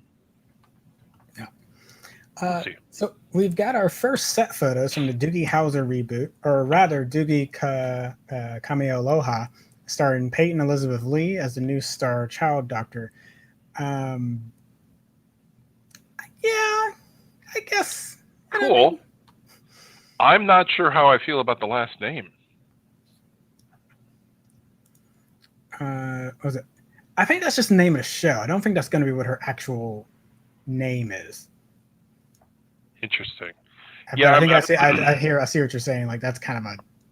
Yeah, that's wow. Like Doogie Chang or whatever. Just let's find the most archetype last name that we could pick. Mm-hmm. News that dropped a couple hours right before the show. Idris Elba is confirmed as the Knuckles voice actor for Sonic 2. So he'll be voicing Sonic's longtime frenemy and eventual staple Sonic team member in the upcoming sequel to what we all thought was going to win an Oscar last year. Yes. I'm not sure if a sequel was necessary. I mean, it was hinted to, but do we really need to? You know, Idris needs to get paid too, and I'll be curious to see if it's just going to be Idris or if he's going to do other work. Other voice work. Do something different with his voice. Yeah. Hey, it's a distinctive voice. If he wants to, I would. Jungle Book, I think, is the only one I remember immediately off the top of my head. I forget what the Panther's name is. In that he voiced Shere Khan. No, not Shere Khan. No, you're right. Yeah. Okay.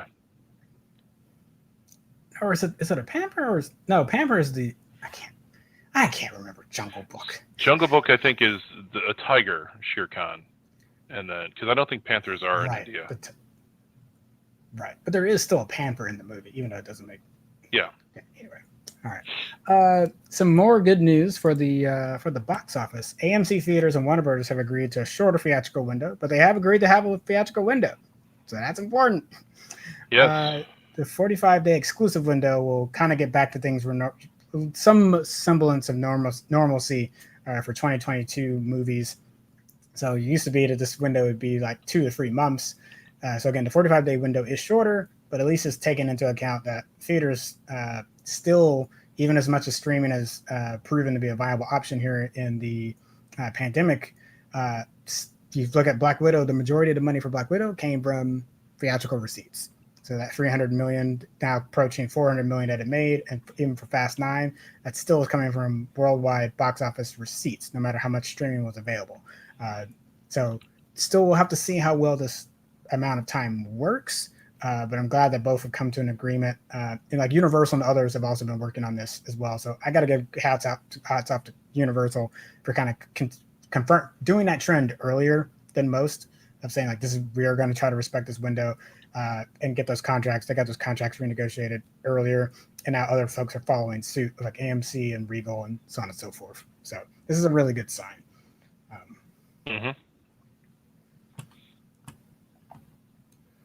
Let's see. That came out small. It's okay. Jason Akers, who composed on Snowpiercer and Agents of S.H.I.E.L.D., which is also kind of fun because Disney just does not recognize Agents of S.H.I.E.L.D. for anything, has joined the Hawkeye Disney Plus series as its composer. And for folks that need to remember, Hawkeye will be premiering in November on Disney Plus, right around Thanksgiving time. So I see if that premiere actually will be the week of Thanksgiving. So they want people to really get the views in on that. All right. We got some more Moon Knight news. It's going to add Loic Manbanza, and Sharon Carter is also expected to appear. Of course, there's no word yet if they can fix the character assassination of her that happened in Falcon and the Winter Soldier. No word yet on what Manbanza is going to play, and or how much Moon Knight, played by Oscar Isaac, will interact with Sharon Carter as the what was she called? Oh, I was about to say Shadow King. That is not. The Power Broker. Yes. The broker Power Broker. But yeah, makes sense if she's for more of the Disney Plus shows, if she's going to be like some of that underworld, dark world kind of contact for folks. Yeah. Are you excited for Moon Knight at all? I forgot it even existed until I was looking through the notes. So, sure. I'm llooking forward to it surprising me. Yeah. And Hiriam Garcia, Seven Bucks production company is what handles all the Rock's projects. So that's how he works with Fast and Furious, Jumanji, and so on and so forth. Garcia gave an interview to Collider and kind of giving them an update on some projects we'd heard about with The Rock, and one that we'd not previously heard about. So there've been rumors of like some more Mummy and the Scorpion King coming back. So, but there is a script for a Scorpion King reboot that is like going to go through the rounds. So the first draft of that has been written. So apparently that will happen. We got confirmation that Big Trouble in Little China, John Carpenter, being the stickler that he is, did not want it to be a reboot. So it will be something that is inside the universe of Big Trouble in Little China. And it's like Dwayne's character will just stumble into something else within that instead of just trying to redo what happened in the Kurt Russell movie, which I think is a smart. Good, yeah. I'd rather him not take over Kurt Russell's role because it's just so beloved. I would almost, just like Buckaroo Banzai, even though I don't care that much about the movie, but I would much rather have another Buckaroo Banzai movie, have somebody else, and Peter Weller make a cameo and hand it off to him. Yeah. All right. What's and next that's up? Oh yeah, trailers. No. The major news. Yes. Will be. A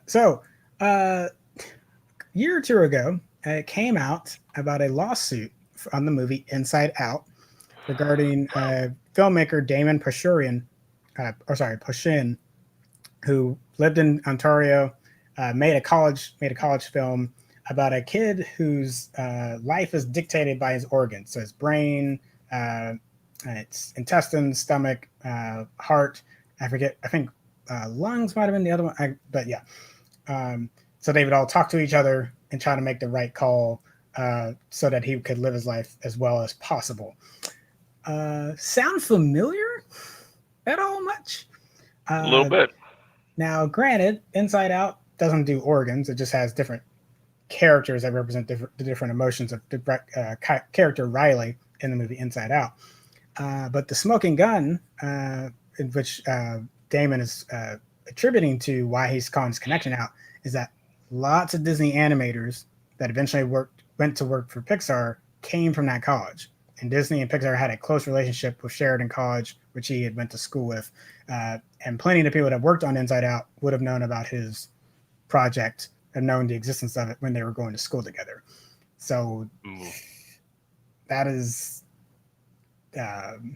we'll see what happens. But recently a Canadian court ruled in his favor that he can go forward with Disney was trying to just get it dismissed on fallacious grounds. And that's no longer Canadian court cited in his favor that, no, there's enough evidence here to proceed. So this is not saying that automatically he's going to get whatever he's asking for. But actually, this actually seems pretty reasonable to me. He's just asking for a writing credit. That was the biggest one. Just like, hey, can you just acknowledge that? Because if he was going to get a financial reward, I was actually waiting for Chuck Palahniuk to sue him. Yeah, I was also going to say, like, it's also not, even what he's saying is not, when he did his in 2000, it's like, this is still not and a completely original idea. It's like, that's to be fair. But I think his focusing on the relationship is smart. It's like, look, that he's like, I know some of these people have known me and my project. And I know they worked on Disney stuff. And that movie in particular. Like, come on. I am Damon's failing liver. So James Gunn recently, during the media circuit, and this also will bring up Jason Momoa as well, they've talked about was it a year ago? Was it right before the pandemic? I think it might have been right after Endgame or something came out. So it might have been like the end of 2019. Irishman was coming out.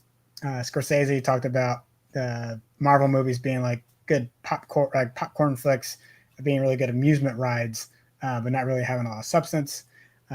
Gunn, I'll distinctly say, Gunn said it was basically trying to get publicity for The Irishman. Yep. And he's not wrong. No. You want to see a real movie? Go tune into Netflix. See The Irishman. That's a real movie. Hey, if I'm going to get 3 hours or something, I'd rather watch The Irishman than Endgame? 4 hours to give up 4 hours to Snyder? Yes. Yeah. And then Momoa, I'll say what Momoa said because I got the quote. It's like how people say music is poppy and this music is cool, but you know how hard it is to get your music out there for people to hear. but it's subjective. I try not to pick on anything. So yeah, superhero movies are bubblegum, but they're like Greek mythology. They have good and evil and heartbreaking moments. And gosh, you're taking away from other art forms if you stop making them. You're taking away visual effects. You're taking away what we can do with makeup. I'm not someone who gets hired to play in a lot of cinema, but by being able to do a superhero movie, I can make a movie about something I really care about. I have a vision for the whole totality of Aquaman. There are environmental issues that I get to put into it. So while you're going, oh yeah, it's just a popcorn movie, I'm like, well, I get to open people's eyes to things that are important to me. Yep. And I'm assuming he's talking about the upcoming Aquaman 2 because he's getting more involved in the process of that than the James 1, the first one, where it's a little more straightforward on that one. And I think that's fair. The superhero movies can be a platform to get some ideas out there. True. But also it's American mythology. Alex Ross has a coffee table book about that. In that, the Superman is Apollo, Wonder Woman's Artemis, Batman is Hades. It just, there are parallels to that, and that's one thing I wanted to see happen with American Gods was, yeah. I mean, the licensing nightmare from that would have been impossible, but like, imagine, there's, this whole American, all the gods are fighting each other, and then all of a sudden Supes and Cap show up, or something along those lines. That's not a bad idea. Hey, if HBO Max picks it up, yeah. I know we're gonna get the Nazi Boys, so we're gonna get some continued spinoff a little bit. But all right, we are almost done. We got 2 more stories, and then we can wrap with Scarlett, or I can wrap with Scarlett if you gotta go to bed. But this last one, Indira Varma, who's played on Game of Thrones, is going to be starring in the upcoming Obi-Wan show on Disney Plus. I know they meant well with this comment. It did not hit my ears well. So they're just trying to say that they appreciated the approach to storytelling that was happening on Obi-Wan. Felt like it reminded them of being on an indie film set, an indie production. And I need to explain why this hit my ear wrong, because the optics of someone saying it on a massive set that is funded by one of the biggest conglomerates in the world and lacks for nothing. Or probably is the biggest. I mean, okay. Wants for nothing, doesn't have to struggle for funding, doesn't have to try to pitch their idea to multiple people to even get 50% funded. Sorry, it just didn't. So again, maybe that is what they felt. Maybe that's what they really felt like it was, and they've got some history of doing other movies and shows. So I'm not really trying to. To be clear, I'm not really trying to dig into Indira specifically. It's just I don't like those optics. I didn't like the comment in regards to. There's a lot of people that have been struggling, especially this past year or so, to even create their smaller projects.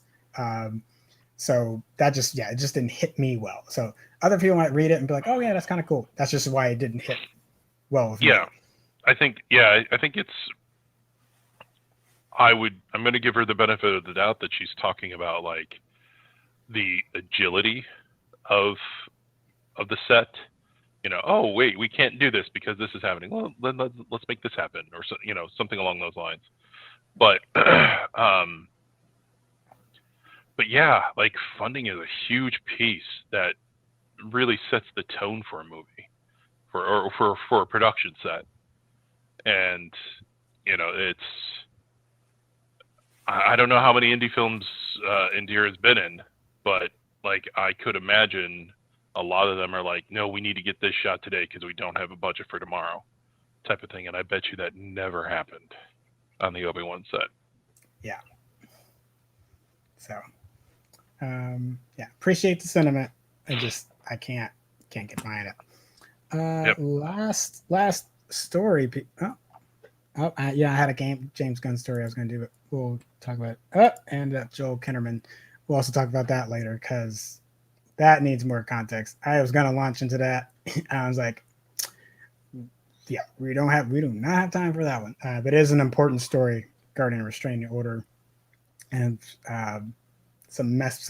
hopefully not another bit of nonsense. I'm so tired of reporting Activision and Blizzard that I'm really hoping that's not what that story goes into, but I need to give it a little more research.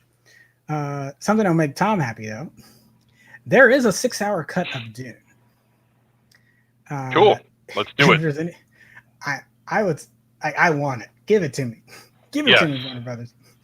Momoa has talked about he would love to see this get released. Has been stomping for it on the press circuit. I mean, like, yes, please. That he's like, this is amazing. Like, the people should see this version of it.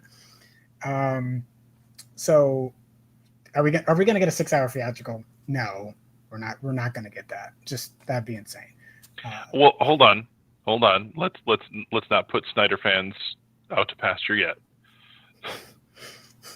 What I'm saying is though, but since this is going to be released on HBO Max, is it crazy to think that we could get 2 versions?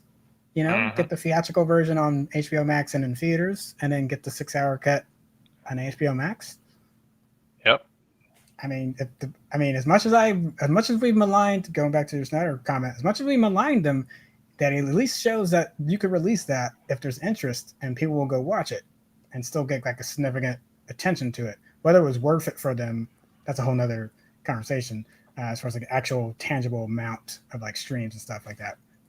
But yeah, I would please, Warner Brothers. I've been mad at you for a lot of things. If you do this one though, Momoa is right.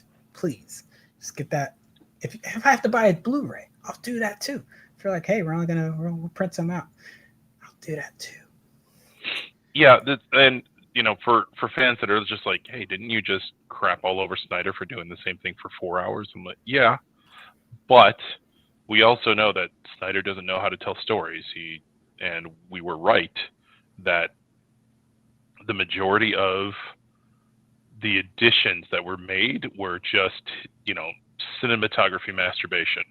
Yeah, it's gratuitous.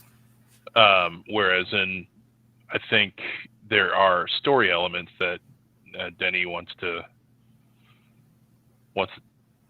talk to that ended up on the cutting room floor.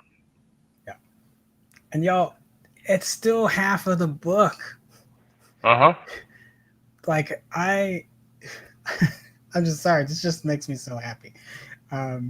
Also, if you feel like there's not enough, watch the 2001 Sci-Fi Channel version. Yeah, because that's 8 hours. Yeah, that's a really good point. Yeah, that's a very good point. So this is not uncommon. This is just not. Yeah, this is not wild for it. All right, we will end the show on something that me and Tom agree on pretty vehemently, and it's not really trying to. I think we talked a little bit. Were we on the show when that, or was it maybe that was State and Nerd Union? I don't know. Maybe you and me didn't get to talk about it. But there was an article that came out, Screen Rant, recently, or I guess a day or two ago. Taryn dropped it in our notes for us to mention, and they just did not get. I mean, there's a whole rant I could go on about Warner Brothers and how they did their release strategy. To be fair, like it's not a better or worse. Like they both did bad. Disney and Warner Brothers did not handle this well. So they tried to make Warner Brothers look out better in that article. I'm like, no, you need to rewind back to the end of 2020 when Gal Gadot and Patty Jenkins were upset. When Denis Villeneuve, who we just got done talking about praising for Dune, was furious that his epic that he's been working on, and this has been a childhood dream, but it's been like he's wanted to make this movie for so long, and that they said it was going to be simul released, and contractually Warner Brothers tried to say, oh, but we can set the terms for the, and judges were like, no, you cannot. We are not going to do that. So that is not going to happen. So studios have not been handling it. Universal might be the only one that's done a good job at this. So it's just surprising to say. I'm not even saying they're shitty. I'm not saying they're shitty or anything. But kind of surprising. Like they might be the only one that's done well on this. Long story short, Scarlett. So let me switch the photo actually real quick. Yeah, Scarlett Johansson. It's well within her rights, within a contract that is based on box office receipts, and that, as far as we can tell, and everything I've looked up, has not been adjusted for Disney premiere tickets. Like, that's not in the contract language. It's well within her rights to ask for like what she feels like she's due. We might be annoyed that it is billionaire versus millionaire having that argument. Like, I get it.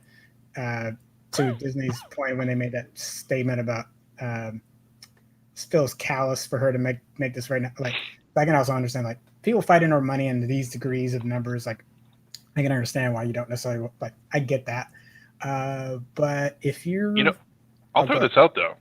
While it seems tone deaf, yada yada yada, millionaire versus billionaire, this is just another example of exploitation, and that exploitation of workers. The bar keeps on raising as to where the line is in their exploitation. Right? It's because, hey, minimum wage workers or other things like that, and I'm going to keep my communist rant to a minimum here. They can find any job, they can go anywhere, they can do, they're not important enough. Well, okay, so now, we see doctors doing the same thing. We see, or getting exploited, and now we're seeing, multi-million-dollar actors / producers getting screwed out of stuff. So where does the bar stop? I hate it has to be this or that, the whataboutism that happens. None of y'all were saying anything when Robert Downey Jr. got $75 million for Endgame, because he negotiated that contract from his subsequent Marvel deals. So it just feels like people are like, well, isn't that really sexism? Like, you're not talking about any of the other contract disputes. We're only talking about this one. Are there mitigating circumstances because of the streaming era and like the weirdness of the pandemic? I will grant you that. That's why this is a little more in the forefront as well. But I think if you take that out, the only reason we'd be talking about it, so take the streaming out of it, and it's just a normal contract dispute. I think the only reason we're bringing it up is because it's Scarlett Johansson as a woman. So you can't say that element's not there. That's ridiculous. The other piece too is like, there's a lot of people that also aren't being paid well, and I would not be surprised in the next year or so if we get a CGI or like visual effects strike, but similar to like we had with the writer strike. Can you imagine? Not shock me at all. And some people brought that up as we should be focused on that more. I'm like, there goes that or again. Why? Just let this thing play out. She's in the right. She's well within her right to do this. And then if you want FX artists to get their paper, stomp for them. Because I ain't seen y'all saying nothing about them since 2008's Iron Man came out. Jeez Louise. It's such a childish argument. It just makes me... Yes, and yes, folks, I do realize my camera has decided to... There we go. Got it fixed. Does that make sense? Yeah, it does. Yeah, it's never an either or. You can do two things at the same time, and there's there's a lot of opportunity to fix things, and yeah, it's in some ways it's dog whistling.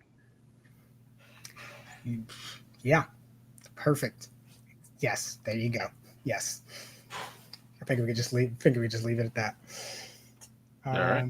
Yeah, if we hear anything more, we'll bring that up. And I also would give some shout out to Gail Ann Hurd and the SAG director.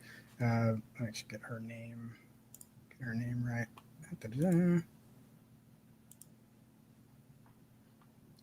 Was it Gabrielle Carteris for coming out in defense of Scarlett, and also specifically calling out how bad Disney's response has been to this. Like, and the SAG president Gabrielle going after them directly, and also from reports we have from behind the scenes, Kevin Feige is pissed. Kevin Feige is upset. Oh, a billionaire sad about this. No. Sorry, upset for Scarlett. Oh, good. Okay. Because does Kevin Feige have to toe the company line sometimes? yes, there's definitely that aspect because he is the position he is as a Marvel studio head. But he always wants to try to take care of his talent. So he's upset that it ever came to this spot, and he's been on record as saying, "Just pay her." Very succinct statement. Just pay her. Didn't give extra legalese with it. Just said pay her. Um, so um, yeah, at least I'm as much as I don't want to say I've bickered with things he said or statements in the past, but I'm at least glad to hear that happen out of this. I'm like, there you go, Kevin. There you go. Yep. And now that will make that the last. Sorry, I just want to get that in there. Lindy Fitness says, "Run that chick her money." You're right. That's right.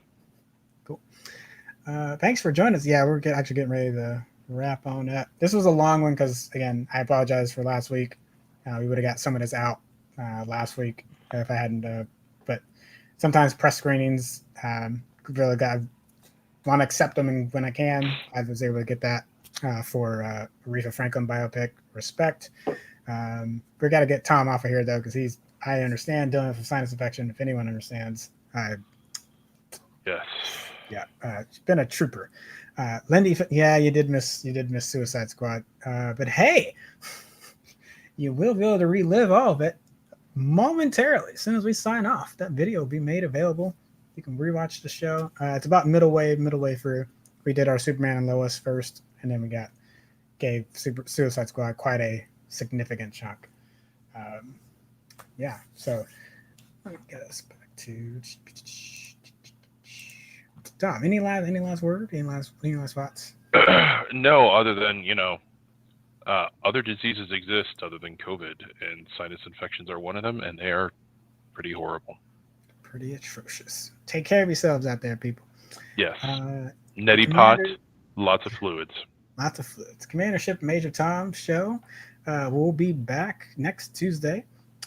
You can listen to this whatever podcast you like to listen to on Apple, Spotify, or so on and so forth. And yeah, thank you for subscribing to us on there. Thank you for the folks that have subscribed to us on Twitch, YouTube, and Facebook. Thank you for your comments across all the platforms.